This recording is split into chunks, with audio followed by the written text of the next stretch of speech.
ಇಷ್ಟೊತ್ತು ಮಾತಾಡ್ದ, ಒಂದೇ ಒಂದು ತಪ್ಪು ಮಾತನಾಡಲಿಲ್ಲ. ಸಕಲ ವ್ಯಾಕರಣಗಳ ಬದ್ಧತೆಯು ಅವನ ಮಾತಿನ ಪ್ರತಿಯೊಂದು ಅಕ್ಷರಗಳಲ್ಲೂ ತೂಗಿ ತುಳುಕ್ತಾ ಇತ್ತು. ರಾಮನಿಗೆ ವಾಲಿಯನ್ನು ಭೇಟಿ ಆಗಿದ್ದಿದ್ರೆ 1 ನಿಮಿಷದಲ್ಲಿ ಸೀತೆ ಸಿಕ್ತಿತ್ತು. ಆದ್ರೆ ರಾಮನಿಗೆ ಹನುಮಂತ ಎಲ್ಲಿದ್ದಾನೋ ಅದು ಬೇಕಿತ್ತು. ರಾವಣನನ್ನ ಬಾಲದಲ್ಲಿ ಸುತ್ತಿ ಕಂಕ್ಳಲ್ಲಿ ಇಟ್ಕೊಂಡು ಏನ್ ಬೇಕು ಅಂತ ಕೇಳಿದವ ಹಿಂದೆ ಯುದ್ಧಕ್ಕೆ ಸಾಗಿದಾಗ. ರಾವಣ ಅವನ ಮೇಲೆ ಅಟ್ಯಾಕ್ ಮಾಡ್ತಾನೆ. ಇದೇ ವಾಲಿ ಅರ್ಜುನನಾಗಿ ಬಂದಾಗ ಭೀಮ ಅಲ್ಲಿ ಇದ್ದ ಅಂತ ಕೃಷ್ಣ ಅವನಿಗೆ ಸೇರಿದ. ಅಂಗದನನ್ನು ಪುಸಲಾಯಿಸಿ, ನೋಡು ನೀನ್ ನಿಜವಾಗಿ ರಾಜ್ಯ ಆಳ್ಬೇಕಿತ್ತು, ವಾಲಿ ಆದ್ಮೇಲೆ ಸುಗ್ರೀವ ತಗೊಂಡ್ಬಿಟ್ಟ. ಆದ್ರೆ ನಿನಗಿರುವ ಸಾಮರ್ಥ್ಯವನ್ನ ಅವನು ಗುರುತಿಸದೆ ಇನ್ನೂ ಸುಮ್ಮನೆ ಕೆಲಸಕ್ಕೆ ಕಳಿಸ್ತಾ ಇದ್ದಾನೆ. ಅವನು ಕ್ರೆಡಿಟ್ ತಗೋತಾ ಇದ್ದಾನೆ ರಾಮನ ಹತ್ರ. ನಾವೆಲ್ಲ ಇಲ್ಲೇ ಇದ್ದು ಬಿಡೋಣ, ತಡ ಬಂದದ್ರ ನೆಪದಲ್ಲಿ ನಿನ್ಕೊಂದು ಶತ್ರುಶೇಷವನ್ನು ನಾಶ ಮಾಡ್ತಾನೆ ಅಂತ ತಾರ ಊದಿ ಕೊಟ್ಟಿರ್ತಾರೆ. ಪೊಲಿಟಿಕಲ್ ಟರ್ನ್ ಶಕುನಿ ತರ. ಹೌದು, ವಿರುದ್ಧ ಹೆಜ್ಜೆ ಹಾಕ್ತೀರಿ ಅಂದ್ರೆ ಬಲೇನಾಪಿ ಕಾರಯಾಮಿ, ನಿಮ್ಮನ್ನೆಲ್ಲ ಬಲವಂತವಾಗಿ ನಾನು ಈ ಕೆಲಸ ಮಾಡಿಸಿಕೊಂಡೋಗಿ ಸುಗ್ರೀವನ ಮುಂದೆ ಎಡೆಮುರಿ ಕಟ್ಟಿ ಎಸಿತೇನೆ. ಇನ್ನು ಕೆಲವರು ಯಾವಾಗ್ಲೂ ನಮ್ಮ ಕಾಲೆಳೆದು ಬೀಳಿಸ್ಬೇಕು ಅಂತಾನೆ ಪ್ರಯತ್ನ ಮಾಡ್ತಿರ್ತಾರೆ. ಅವರು ತಲೆ ತುಳಿದೇ ನಾವು ಮೇಲಕ್ಕೆ ಹತ್ಬೇಕಾಗತ್ತೆ.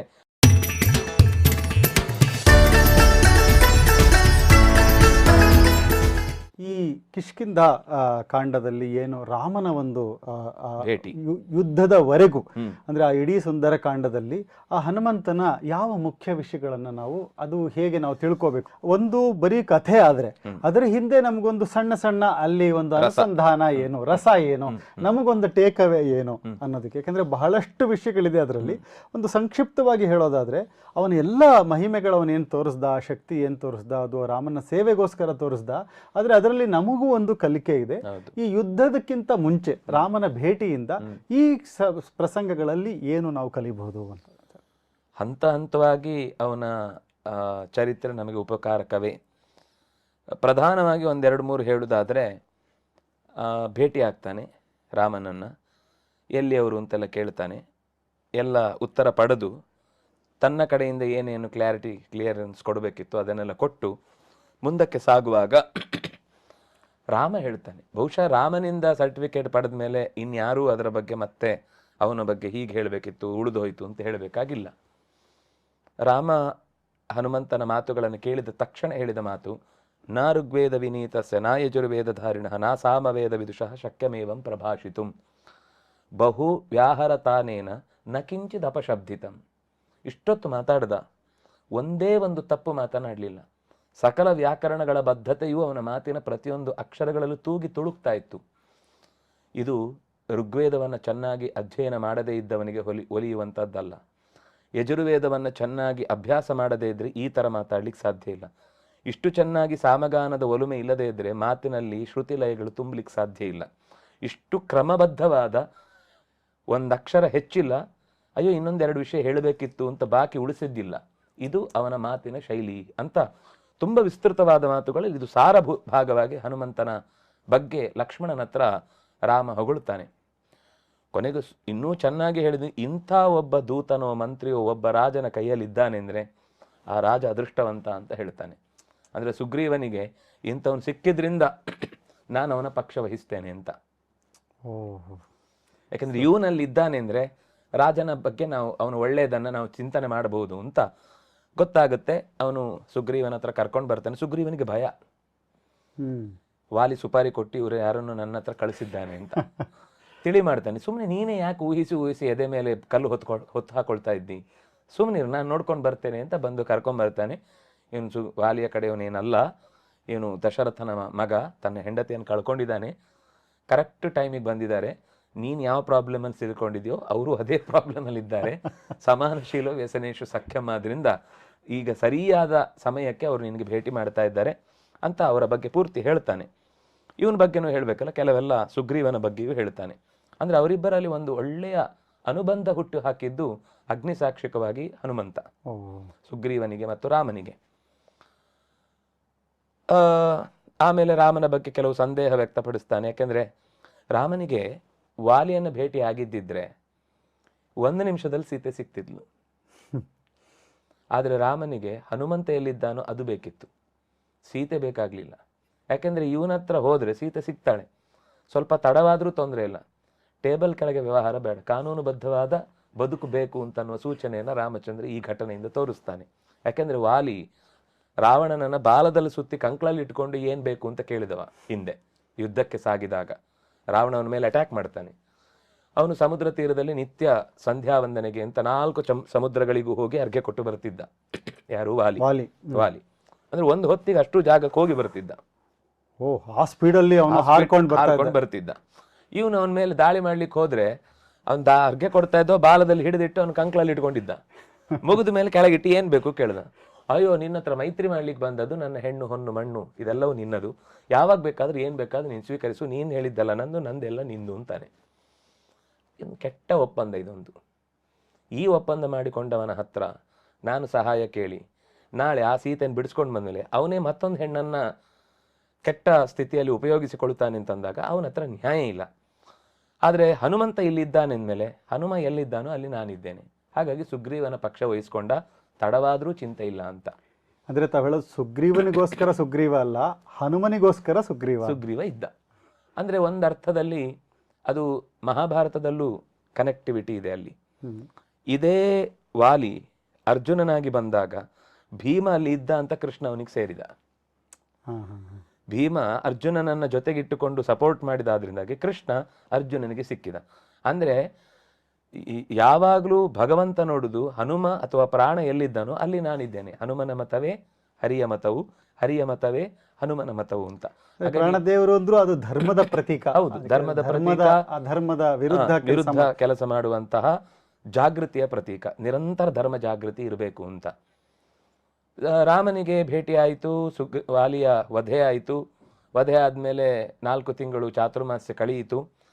ಮಧ್ಯದಲ್ಲೂ ಒಂದೆರಡು ಮರ್ತು ಹೋದಾಗ ಹನುಮಂತನೇ ಸುಗ್ರೀವನನ್ನೇ ಎಚ್ಚರಿಸ್ತಾನೆ, ನಿನ್ನ ಉಪಕಾರ ಪಡೆದ ಮೇಲೆ ಪ್ರತ್ಯುಪಕಾರ ಮಾಡಬೇಕಾದ ಕರ್ತವ್ಯ.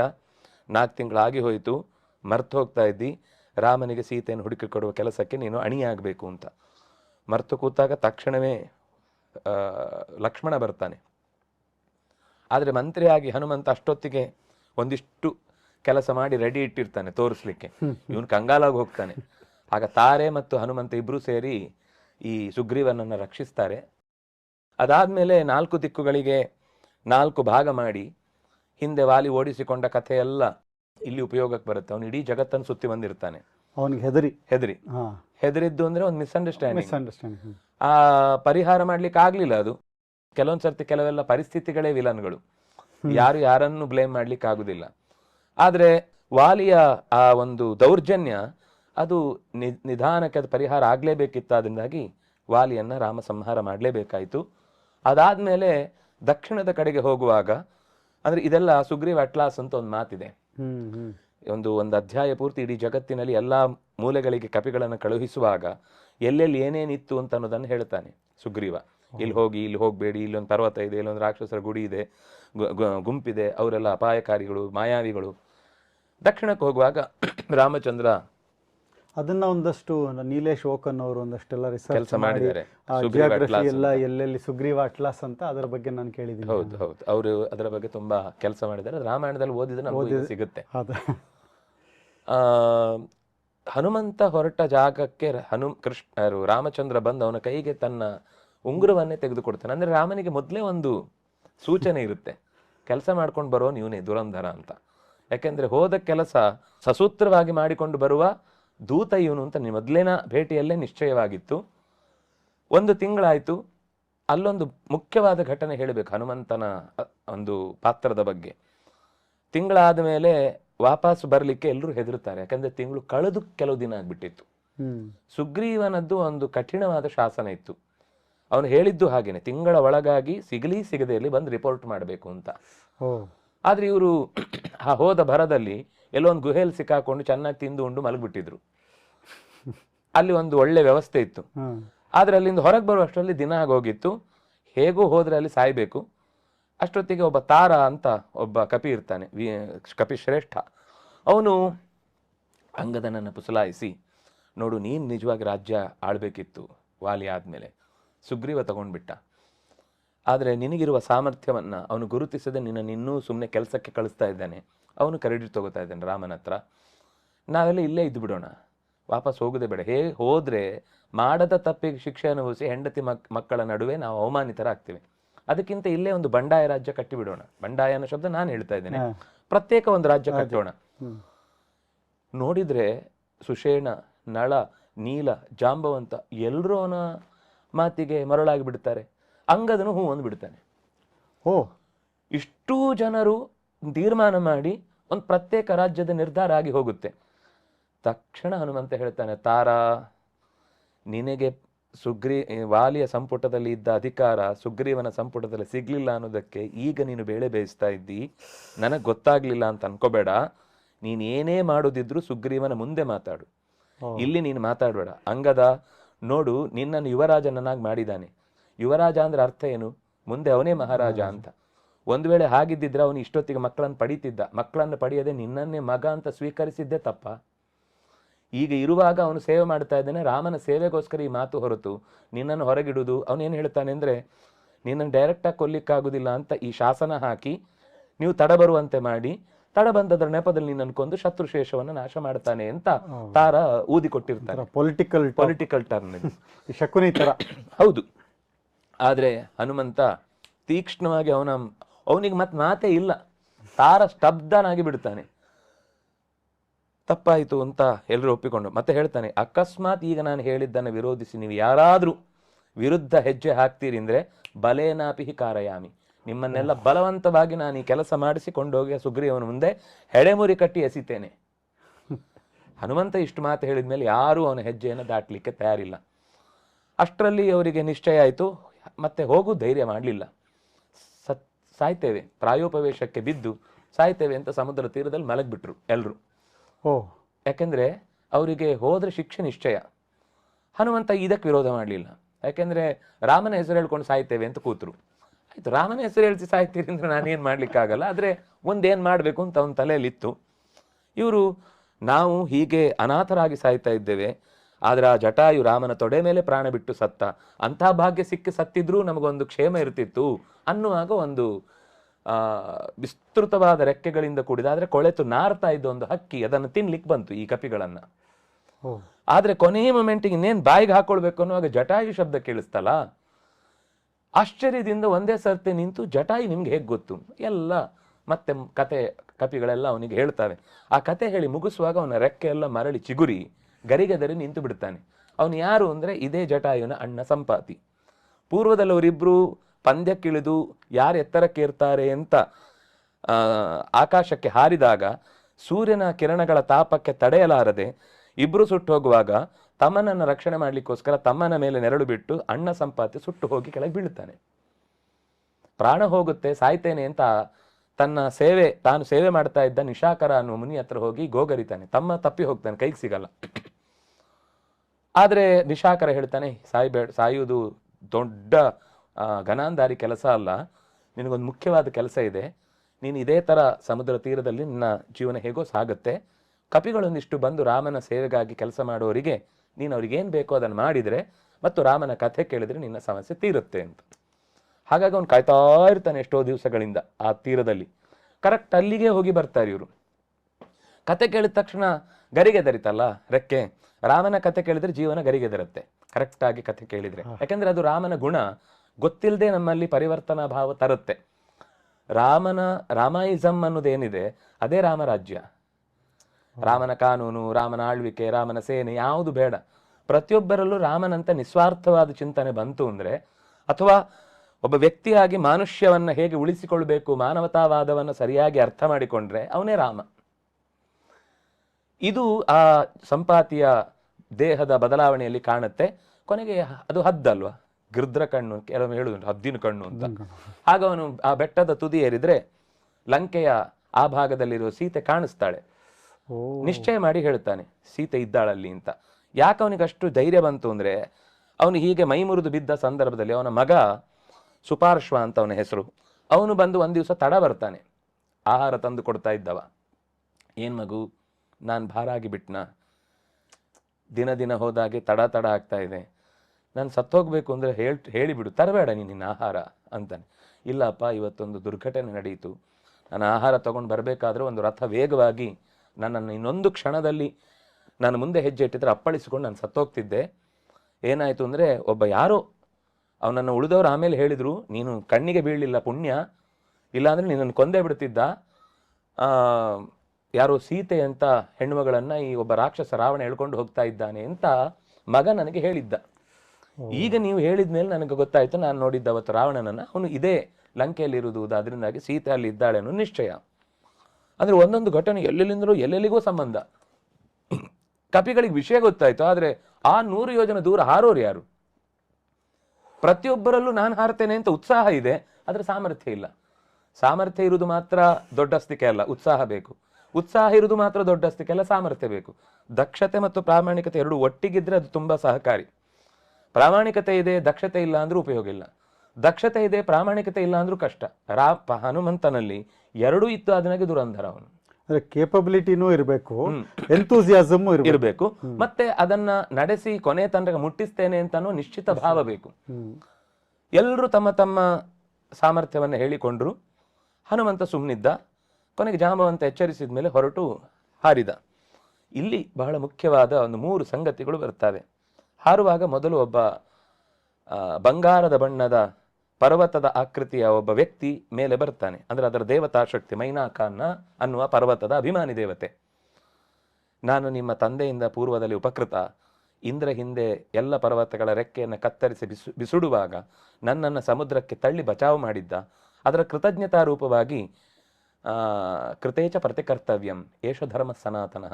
ಯಾರೇ ಆಗಲಿ ನಮಗೆ ಉಪಕಾರ ಮಾಡಿದವರಿಗೆ ಪ್ರತ್ಯುಪಕಾರ ಮಾಡುವ ಅವಧಿ ಬಂದಾಗ ನಾವು ಅದನ್ನು ನಿರ್ವಂಚನೆಯಿಂದ ಮಾಡಬೇಕು ಅಂತ ನಮ್ಮ ಧರ್ಮ. ನಾನು ನಿನಗೆ ಕೇವಲ ಹಾಲು ಹಣ್ಣು ಕೊಟ್ಟು ಇಲ್ಲಿ ಸತ್ಕಾರ ಮಾಡ್ಲಿಕ್ಕೆ ಬಂದಿದ್ದೇನೆ, ದಯವಿಟ್ಟು ಸ್ವೀಕರಿಸು ಅಂತ. ತಕ್ಷಣ ಹೇಳ್ತಾನೆ, ರಾಮ ಕಾರ್ಯಕ್ಕಾಗಿ ಹೊರಟಿದ್ದೇನೆ, ಅದರಿಂದಾಗಿ ರಾಮ ಸೇವಾ ದುರಂಧರ ಅಂದರೆ ಇದೆ. ರಾಮನ ಸೇವೆಗೆ ಹೊರಟಿದ್ದೇನೆ, ಮುಗಿಯುವ ತನಕ ನಾನು ಬೇರೆ ಡಿಸ್ಟ್ರಾಕ್ಷನ್ಗಳಿಗೆ ಒಳಗಾಗುವುದು ಸಾಧ್ಯ ಇಲ್ಲ, ಆಗುವುದು ಸಲ್ಲ. ನಿನ್ನ ಪ್ರೀತಿಯನ್ನು ನಾನು ಅಪ್ಪುಗೆಯಿಂದ ಸ್ವೀಕರಿಸ್ತೇನೆ ಅಂತ ಅವನನ್ನು ಅಪ್ಪಿ ತಳ್ಳಿ ಮುಂದಕ್ಕೆ ಹೋಗ್ತಾನೆ.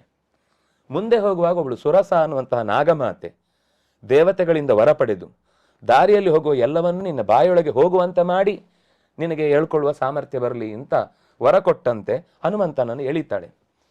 ಮತ್ತೆ ಹೇಳ್ತಾನೆ, ನನಗೀಗ ತಡ ಆಗುತ್ತೆ, ನಾನು ಮುಖ್ಯ ಕೆಲಸಕ್ಕೆ ಹೊರಟಿದ್ದೇನೆ, ಬಂದ ಮೇಲೆ ನಿನ್ನ ಎಲ್ಲ ಆಟಗಳಿಗೂ ನಾನು ಸೇರ್ತೇನೆ. ಇಲ್ಲ ಇಲ್ಲ, ನನಗೆ ಈಗಲೇ ಆಗಬೇಕು. ನಾನು ನಿನ್ನ ಬಾಯಿ ಸೇರಲ್ಲಪ್ಪ, ನನ್ನ ದೇಹ ನೋಡಿ ಎಷ್ಟು ದೊಡ್ಡದಿದೆ. ಅವಳು ತಕ್ಷಣ ಬಾಯಿ ದೊಡ್ಡದು ಮಾಡ್ತಾಳೆ. ಇವನು ಮತ್ತೆ ಬೆಳಿತಾನೆ, ಅವಳು ಬಾಯಿ ಬೆಳೆಸ್ತಾಳೆ. ಎಲ್ಲ ಬೆಳೆದು ಆಕಾಶದಷ್ಟು 100 ಯೋಜನಷ್ಟು ಬೆಳೆದರೆ ಹನುಮಂತ ಮರುಕ್ಷಣದಲ್ಲಿ ಒಂದು ಸಣ್ಣ ಒಂದು ನೊಣದ ಆಕೃತಿಯನ್ನು ತೆಗೆದುಕೊಂಡು ಸೀದಾ ಬಾಯೊಳಗೆ ಪ್ರವೇಶ ಮಾಡಿ ಅವಳ ಕಿರುನಾಲಿಗೆ ಜೋರಾಗಿ ಒಮ್ಮೆ ಎಳೆದವಳು ಕೆಮ್ಮು ಬರುವಷ್ಟರಲ್ಲಿ ಬಾಯಿ ಮುಚ್ಚುವಷ್ಟರಲ್ಲಿ ಹೊರಗೆ ಬಂದುಬಿಟ್ಟ. ಬಾಯಿ ಮುಚ್ಚುವಾಗ ಅವನು ಹೊರಗಿದ್ದಾನೆ. ನೀನು ಹೇಳಿದ್ದೇನು, ಬಾಯೊಳಗೆ ಹೋಗಿ ಬರಬೇಕು. ನಿಂಗೆ ಕೆಂಬಂತೋ ಇಲ್ಲೋ, ಅದು ನಾನೇ ಬರೆಸಿದ್ದು ಸಾಕ್ಷಿಗೆ. ಆದ್ರಿಂದಾಗಿ ನನ್ನನ್ನು ಅಂದ್ರೆ ಬುದ್ಧಿವಂತಿಕೆ, ಕಾಮನ್ ಸೆನ್ಸ್, ಬುದ್ಧಿರ್ ಬಲಂ ಯಶೋ ಧೈರ್ಯಂ ನಿರ್ಭಯತ್ವ ಮರೋಗತ, ಅದು ಇಡೀ ಪ್ರಯಾಣದಲ್ಲಿ ಕಾಣುತ್ತೆ. ಅವಳು ಸಂತೋಷ ಪಡ್ತಾಳೆ. ಮಗು, ನಾನು ನಿನ್ನನ್ನು ಖಂಡಿತ ಡಿಸ್ಟರ್ಬ್ ಮಾಡ್ಲಿಕ್ಕೋಸ್ಕರ ಬಂದದ್ದಲ್ಲ, ನಿನ್ನ ಸಾಮರ್ಥ್ಯವನ್ನು ಪರೀಕ್ಷಿಸಬೇಕು ಅಂತ ದೇವತೆಗಳು ಹೇಳಿ ಕಳಿಸಿದ್ದಕ್ಕೆ.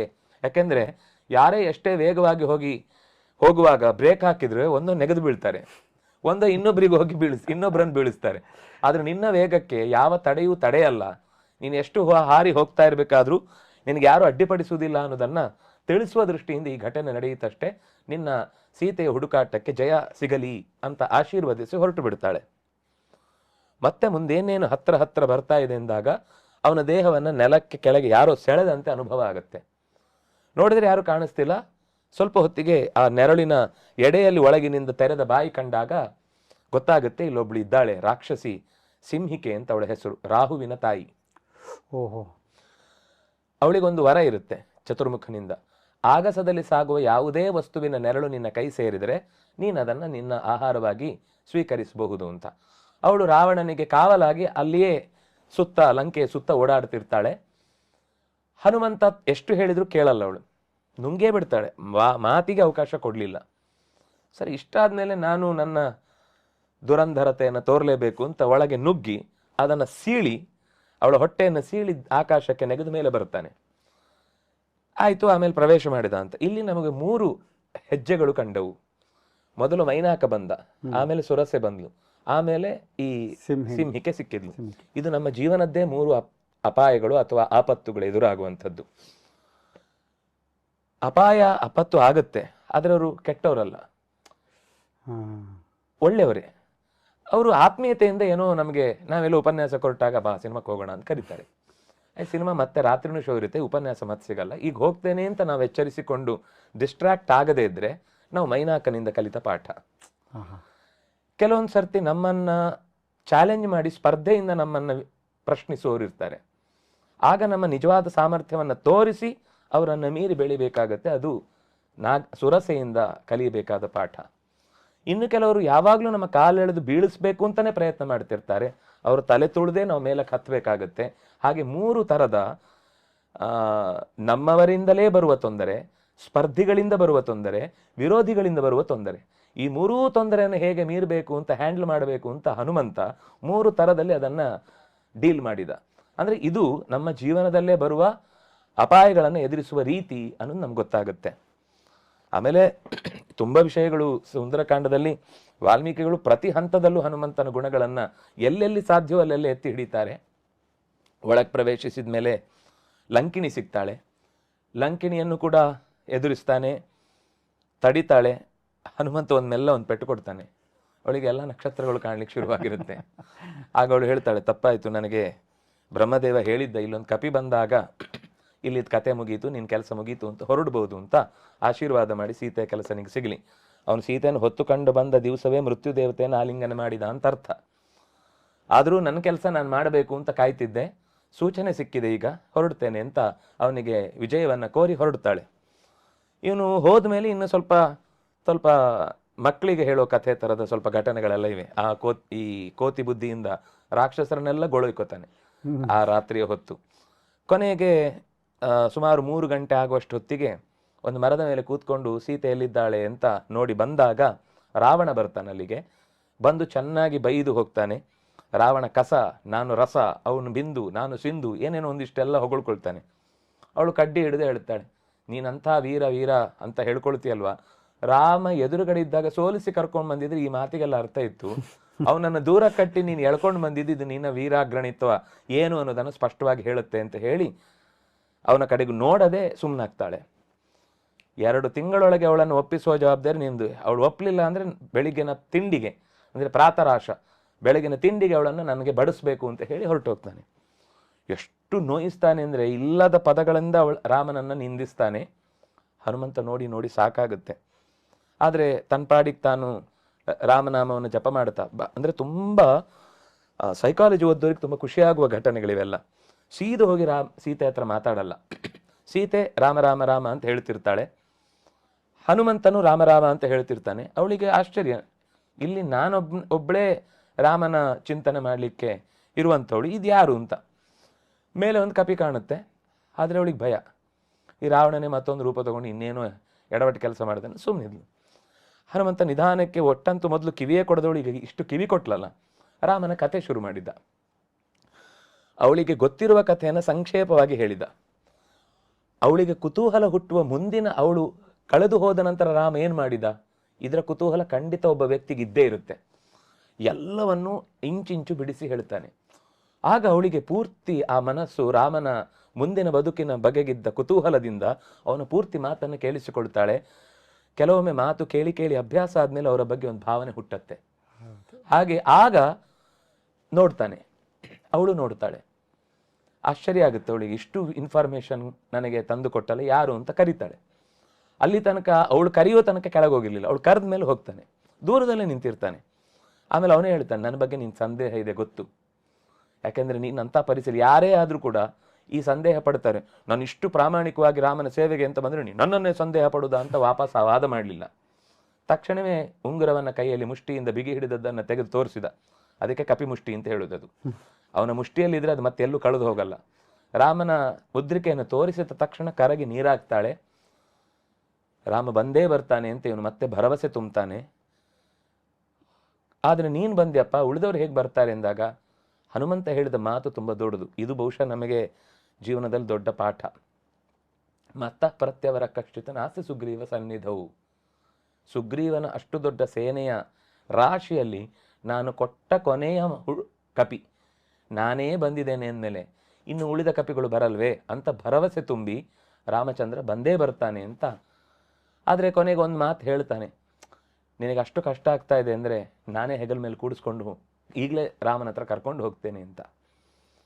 ಅಂದರೆ ಆ ಮಾತು ಹೇಳಿದಾಗ ಸೀತೆಯ ಭಾವ ಇನ್ನಷ್ಟು ಸ್ಪಷ್ಟ ಆಗುತ್ತೆ. ಅವಳು ಹೇಳ್ತಾಳೆ, ನಾನೊಬ್ಬಳೇ ಅಲ್ಲ ಇಲ್ಲಿ ನರಳುತ್ತಾ ಇರೋಳು, ನನ್ನ ಹಾಗೆ ಲಕ್ಷಾಂತರ ಮಂದಿ ಇದ್ದಾರೆ ಇಲ್ಲಿ.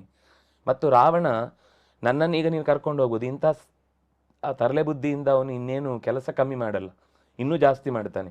ಅವನ ಅಂತ್ಯ ಆಗಬೇಕು, ಅದಕ್ಕೆ ರಾಮ ಬರಬೇಕು, ರಾಮನ ಪರಾಕ್ರಮದಿಂದಲೇ ಇದಾಗಬೇಕು, ನೀನು ಅದಕ್ಕೆ ಪೂರ್ತಿ ಸಹಾಯ ಮಾಡಬೇಕು ಅಂತ ಹೇಳಿ ಕಳುಹಿಸಿಕೊಟ್ರೆ, ಹೊರಡುವ ಮುನ್ನ ಕದ್ದು ಬಂದ ಅಂತ ಆಗಬಾರ್ದು ಅಂತ ಮರ ಎಲ್ಲ ಪುಡಿಗಟ್ಟಿದ. ಬೇಕು ಅಂತ ಇಂದ್ರಜಿತ್ನ ಬ್ರಹ್ಮಾಸ್ತ್ರಕ್ಕೆ ಸಿಕ್ಕಿಬಿದ್ದು ರಾವಣನ ಮುಂದೆ ನಿಂತ. ರಾವಣನಿಗೆ ತನ್ನ ಬಗ್ಗೆ ಬಂದ ಕಾರ್ಯದ ಬಗ್ಗೆ ಸ್ಪಷ್ಟವಾಗಿ ಬಿಡಿಸಿ ಹೇಳಿದ್ರು ಅವನಿಗೆ ಅರ್ಥ ಆಗಲಿಲ್ಲ. ಕೊಲ್ಲು ಅಂತ ಆದೇಶ ಮಾಡಿದರೆ ವಿಭೀಷಣ ತಡೆದ. ಬಾಲವನ್ನು ಸುಟ್ಟು ಬಿಡಿ ಇಂದ. ಹನುಮಂತನದೊಂದು ಗುಣ, ನೀವೇನು ಕೊಡ್ತೀರೋ ಅದನ್ನು ನಿಮಗೆ 100 ಮಡಿ ಮಾಡ್ತೇನೆ. ಅವನು ಅಕಸ್ಮಾತ್ ಗೌರವದಿಂದ ಕಳಿಸಿಕೊಟ್ಟಿದ್ರೆ ಅದು ಮುಂದೆ ಗೊತ್ತಾಗುತ್ತೆ. ಈ ವಿಭೀಷಣನನ್ನು ಬಹಳ ಪ್ರೀತಿಯಿಂದ ನೋಡ್ತಾನೆ ಮುಂದೆ. ಅಲ್ಲಿ ಮತ್ತೆ ಹನುಮಂತನ ಅಸ್ತಿತ್ವವೇ ನಮಗೆ ಬಹಳ ಮುಖ್ಯ ಆಗೋದು.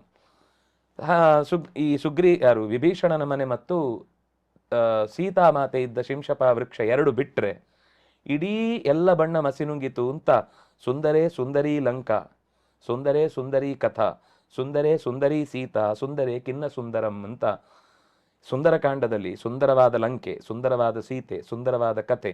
ಸುಂದರ ಅಂದ್ರೆ ಕಪಿ, ಸುಂದರನಾದ ಕಪಿ ಇದ್ದಾನೆ ಅಂತಂದ್ಮೇಲೆ ಇದಕ್ಕೆ ಸುಂದರಕಾಂಡ ಅಂತಲ್ಲದೆ ಇನ್ನೇನು ಹೆಸರು ಕೊಡಬೇಕು ಅಂತ ಅದಕ್ಕೊಂದು ವಿವರಣೆ ಇದೆ. ಈ ಸುಂದರವಾದ ಲಂಕೆ ಈಗ ಪೂರ್ತಿ ಸುಂದರ ಎಲ್ಲ ನಷ್ಟವಾಗಿ ಹೋಯಿತು, ಆ ಸೌಂದರ್ಯ ನಾಶವಾಗಿ ಹೋಯಿತು. ಯಾಕೆಂದ್ರೆ ಹನುಮಂತನನ್ನ ವಿರೋಧಿಸಿದ್ದರ ಪರಿಣಾಮ. ಮರಳಿ ಹೊರಟ ಬಂದು ರಾಮಚಂದ್ರನ ಮುಂದೆ ನಿಂತಾಗ ಕಪಿಗಳಿಗೆ ಎಷ್ಟು ಆ ಹನುಮಂತನ ಬಗ್ಗೆ ಪ್ರೀತಿ ಅಂದ್ರೆ, ರಾಮ ಕೇಳ್ತಾನೆ ಎಲ್ಲರ ಹತ್ರ ಏನೇನಾಯ್ತು ಹೇಳಿ ಅಂತ. ಆದ್ರೆ ಕಪಿಗಳು ಎಷ್ಟು ಅಂದ್ರೆ ಹನುಮಂತನನ್ನ ಮುಂದೆ ನಿಲ್ಲಿಸಿ ಇವನು ಹೇಳ್ತಾನೆ, ಇವನು ಹೇಳಿದ್ರೆ ಚೆನ್ನಾಗಿರುತ್ತೆ, ಇವನನ್ನು ಕೇಳಿ. ನಾವಾದ್ರೆ ನಮ್ಗೇನಾದ್ರೂ ವಿಷಯ ಗೊತ್ತಾದ್ರೆ ಅವರೇ ಮಾಡಿದ್ದಾದ್ರೂ ನಾವೇ ಹೇಳಿ ಕ್ರೆಡಿಟ್ ತಗೊಂಡ್ಬಿಡ್ತೇವೆ. ಆದ್ರೆ ಹನುಮಂತನ ದೊಡ್ಡಸ್ತಿಕೆ ಏನು ಅಂದ್ರೆ ಯಾರಿಗೂ ಕೂಡ ಒಂದು ಕೆಟ್ಟ ಯೋಚನೆ ಬರದಂತೆ ತನ್ನ ವರ್ತನೆ, ಎಲ್ಲರಿಗೂ ಕಾಲ ಕಾಲಕ್ಕೆ ಬೇಕಾದ ಸಹಾಯ ಮಾಡಿದ್ರಿಂದ ಎಲ್ಲ ಕಪಿಗಳು ರಾಮನನ್ನ ಹನುಮಂತನನ್ನ ರಾಮನ ಮುಂದೆ ಬಿಟ್ಟು ಅವನ ಬಾಯಿಂದ ಇಡೀ ನಡೆದ ಘಟನೆಯನ್ನು ಹೇಳಿಸ್ತಾವೆ. ಉಂಗುರವನ್ನು ತೆಗೆದುಕೊಡ್ತಾನೆ. ಆಗ ಹೇಳುವ ಮಾತು, ನೀನು ಮಾಡಿದ ಉಪಕಾರ ನನ್ನಲ್ಲೇ ಉಪಶಮನವಾಗಲಿ. ಯಾರಿಗಾದ್ರೂ ನಾವು ಉಪಕಾರ ಮಾಡಿದ ಮೇಲೆ ಅವರು ನಮಗೆ ಪ್ರತ್ಯುಪಕಾರ ಮಾಡಬೇಕು ಅಂತ ನಾವು ಬಯಸಬಾರದು. ಬಯಸುವುದು ಅಂದ್ರೆ ಏನರ್ಥ ಹೇಳಿ? ನನಗೆ ಅಪಾಯ ಬರಲಿ ಅಂತ ಅಲ್ವಾ? ರಾಮ ಮಾಡಿದ ಅನುಗ್ರಹ ಹನುಮಂತನಿಗೆ, ನೀನು ನನಗೇನು ಉಪಕಾರ ಮಾಡಿದಿ, ಹೀಗೆ ಪ್ರತ್ಯುಪಕಾರ ಮಾಡುವ ಅವಕಾಶ ನನಗೆ ಬರದೇ ಇರಲಿ, ಅಂದ್ರೆ ನಿನಗೆ ಅಪಾಯವೇ ಬರದೇ ಇರಲಿ ಅಂತ. ರಾಮೋಪಿ ನಾಣ್ಯದನುತಾತು ಮನುಷ್ಯ ಯೋಗ್ಯಂ ಅತ್ಯಂತ ಭಕ್ತಿ ಭರಿತಸ್ಯ ವಿಲಕ್ಷ್ಯ ಕಿಂಚಿತ್ ಸ್ವಾತ್ಮ ಪ್ರಧಾನಮಧಿಕಂ ಪವನಾತ್ಮಜಸ್ಯ. ಹನುಮಂತನಿಗೆ ಏನು ಕೊಡಬೇಕು ಅಂತ ಗೊತ್ತಾಗದೆ ತನ್ನನ್ನೇ ಗಟ್ಟಿಯಾಗಿ ಅಪ್ಪಿಕೊಂಡು ಕೊಟ್ಟಂತ. ಏನು ಕೊಡ್ಲಪ್ಪ ಸೀತೆ ನುಡುಕಿ ತಂದದ್ದಕ್ಕೆ? ಯಾಕೆಂದ್ರೆ ಯಾವಾಗ ನಾವು ಭೃತ್ಯರ ಮೇಲೆ ಪ್ರೀತಿ ತೋರಿಸ್ತೇವೋ ಆಗ ಭೃತ್ಯರಿಂದ ನಮಗೆ ಸಿಗಬೇಕಾದ ನಿಷ್ಠೆ ಸಿಗುತ್ತೆ. ನಾವು ಮಾತ್ರ ಯಜಮಾನನಂತೆ ವರ್ತಿಸಿ ಅವ್ರು ನಮ್ಮ ಮೇಲೆ ಯಾವಾಗಲೂ ಗೌರವ ತೋರಬೇಕು ಅಂದ್ರೆ ಹೇಗೆ ತೋರುದು ಸಾಧ್ಯ? ಹಾಗಾಗಿ ವಿಶ್ವಾಸ ಇಟ್ಟು ಅವನ ಕೈಗೆ ಉಂಗುರ ಕೊಟ್ಟ ದಿವಸನೇ ಹನುಮಂತ ಗಟ್ಟಿ ಮಾಡ್ಕೊಂಡಿದ್ದ, ನಾನು ಈ ಕೆಲಸ ಮಾಡಲೇಬೇಕು ಅಂತ. ವಿಶ್ವಾಸ ಇಟ್ಟು ಕೊಟ್ಟರೆ ಮಾತ್ರ ಎದುರು ವ್ಯಕ್ತಿಯಿಂದ ನಾವು ಪ್ರೀತಿ ಇನ್ವೆಸ್ಟ್ ಮಾಡದೆ ನಮಗೆ ಪ್ರೀತಿ ವಾಪಸ್ ಬರಬೇಕು ಅಂದ್ರೆ ಹೇಗೆ ಬರುತ್ತೆ? ರಾಮಚಂದ್ರ ಪ್ರತಿ ಹಂತದಲ್ಲೂ ಪ್ರತಿಯೊಬ್ಬರಲ್ಲೂ ತನ್ನ ಪ್ರೀತಿಯನ್ನು ಇನ್ವೆಸ್ಟ್ ಮಾಡ್ತಿದ್ದ. ಅದರಿಂದಾಗಿ ಇಡೀ ಜಗತ್ತು ಅವನನ್ನು ಪ್ರೀತಿಸ್ತಾ ಇತ್ತು. 2 ಕೋಟಿ ವರ್ಷದ ಹಿಂದಿನ ರಾಮನ ಜನ್ಮದಿನವನ್ನ ಅಥವಾ ನವಮಿಯನ್ನ ನಾವು ಇವತ್ತು ಆಚರಿಸ್ತಾ ಇದ್ದೇವೆ ಅಂದ್ರೆ ಅವತ್ತು ಅವನು ತೋರಿದ ಪ್ರಭಾವ ಏನು ಅಂತ ಯೋಚನೆ ಮಾಡಿ. ಅಂದ್ರೆ ವ್ಯಕ್ತಿ ಸಾಮಾನ್ಯ ಸಮಾಜ ಬಹಳ ಶಾರ್ಟ್ ಮೆಮೊರಿ, ಬೇಗ ಎಲ್ಲವನ್ನು ಮರೆತು ಬಿಡುತ್ತೆ. ಅಂಥ ಕಡಿಮೆ ನೆನಪಿನ ಶಕ್ತಿ ಉಳ್ಳ ಮಂದಿಯೂ ಇವತ್ತು ರಾಮನ ಹೆಸರಿನಲ್ಲಿ ಬದುಕಿ ತಮ್ಮ ಬದುಕನ್ನು ಕಳ್ಕೊಳ್ತಾರೆ ಅಂತಂದ್ರೆ, ಅಂದ್ರೆ ಅದರಲ್ಲಿ ಉಜ್ವಲತೆಯನ್ನು ಅನುಭವಿಸ್ತಾರೆ ಅಂದ್ರೆ ರಾಮನ ವ್ಯಕ್ತಿತ್ವ ಅಂತಹದ್ದು ಅಂತ ಅನ್ಸುತ್ತೆ. ಅಂದ್ರೆ ನಾವು ಹನುಮಂತನ ಬಗ್ಗೆ ಮಾತಾಡಿದ್ರು ಅದು ರಾಮ ರಿಫ್ಲೆಕ್ಟ್ ಆಗ್ತಾನೆ. ಯಾಕೆಂದ್ರೆ ಹನುಮಂತನ ಒಳಗೆ ಇರುವುದೇ ರಾಮನ ಪ್ರತಿಬಿಂಬ. ಇದು ಹನುಮಂತನ ದೊಡ್ಡಸ್ತಿಕೆಯೂ ಹೌದು. ಯಾಕೆಂದ್ರೆ ಅವನೇನು ಅಂದ್ರೆ ಎತ್ತರ ರಘುನಾಥ ಕೀರ್ತನಂ, ಎಲ್ಲೆಲ್ಲಿ ರಾಮಚಂದ್ರನ ಗುಣಗಾನ ಆಗುತ್ತೋ ಅಲ್ಲಿ ನಾನಿರ್ತೇನೆ ಅಂತ ಅವನ ಮಾತು. ರಾಮನಿಗೇನು ಅಂದ್ರೆ ಹನುಮಂತ ಎಲ್ಲಿರ್ತಾನೆ ಅಲ್ಲಿ ನಾನು ಬರ್ತೇನೆ ಅಂತ. ಅಂದರೆ ಇದು ಅವರ ನಡುವಿನ ಅನ್ಯೋನ್ಯವಾದ ಭಾವ. ಒಟ್ಟಂತೂ ಹನುಮಂತನಿಂದ ಇಡೀ ಆ ಸೀತೆಯ ಹುಡುಕಾಟದ ಕೆಲಸಕ್ಕೆ ಒಂದು ಸರಿಯಾದ ಪೂರ್ಣ ವಿರಾಮ ಸಿಕ್ಕಿತು ಅಂತ ನಮಗೆ ಈ ಇಷ್ಟು ಯುದ್ಧದ ಪ್ರಕರಣದ ತನಕದ ಘಟನೆಯಿಂದ ಗೊತ್ತಾಗುತ್ತೆ. ತುಂಬ ಚೆನ್ನಾಗಿ ಸಂಕ್ಷಿಪ್ತವಾಗಿ ಇಡೀ ಕಥೆಯ ಒಂದು ಆ ಸಾರನ ತಿಳಿಸ್ಕೊಟ್ರಿ. ಅದರ ಜೊತೆಗೆ ಅದರಲ್ಲಿ ಇರುವಂತಹ ಒಂದು ಅನುಸಂಧಾನ ತಾವು ಹೇಳಿದ್ರಿ. ಅಂದರೆ ನಮ್ಮ ಜೀವನದಲ್ಲಿ ಕೂಡ ಹೇಗೆ ನಮ್ಮವರೇ ನಮಗೆ ಅಡಚಣೆಗಳು ಕೊಟ್ಟರು ನಾವು ಧರ್ಮದ ದಾರಿ ಬಿಡಬಾರ್ದು. ಅಂದ್ರೆ ಡಿಸ್ಟ್ರಾಕ್ಷನ್ ಅನ್ನೋದು ಇವತ್ತು ನಮ್ಗೆಲ್ಲರಿಗಿರುವ ಪ್ರಾಬ್ಲಮ್. ಹೌದು. ಯಾರೋ ಒಬ್ರು ತಕ್ಷಣ PDF ಕಳಿಸಿ ಅಂತ ನಮಗೆ ಫೋನ್ ಮಾಡಿ ಹೇಳ್ತಾರೆ. ನಾವು ಫೋನ್ ತಗೋತೀವಿ, 2 ಗಂಟೆ ಆದ್ಮೇಲೆ ಮತ್ತೆ ಅವ್ರದ್ದೇ ಫೋನ್ ಬರುತ್ತೆ, PDF ಯಾಕೆ ಕಳಿಸ್ಲಿಲ್ಲ ಅಂತ. ಆ 2 ಗಂಟೆ ಏನ್ ಮಾಡಿದ್ ನಾವು? ಎಲ್ಲೋ ಕಳೆದೋಗಿರ್ತೀವಿ. ಇದು ನಮಗೆ ಹನುಮಂತ ನೀಡುವ ಸಂದೇಶ. ಒಂದು ಕೆಲಸಕ್ಕೆ ಹೊರಟ ಮೇಲೆ ಮೊದಲು ಅದನ್ನು ಮುಗಿಸ್ಬೇಕು, ಆಮೇಲೆ ಉಳಿದಿದ್ದು. ನಾವು ಈ ಯೋಚನೆಯಿಂದ ಯಾವಾಗ ಹನುಮಂತನನ್ನು ಉಪಾಸನೆ ಮಾಡುತ್ತೇವೆ, ನಮ್ಮ ಎಲ್ಲಾ ಕೆಲಸಗಳಲ್ಲೂ ಗುರಿ ಸ್ಪಷ್ಟ ಇರುತ್ತೆ, ದಾರಿಯಲ್ಲಿ ಬರುವ ಅಡಚಣೆಗಳು ಕೂಡ ನಮ್ಮನ್ನು ತಡೆಯುವುದಿಲ್ಲ.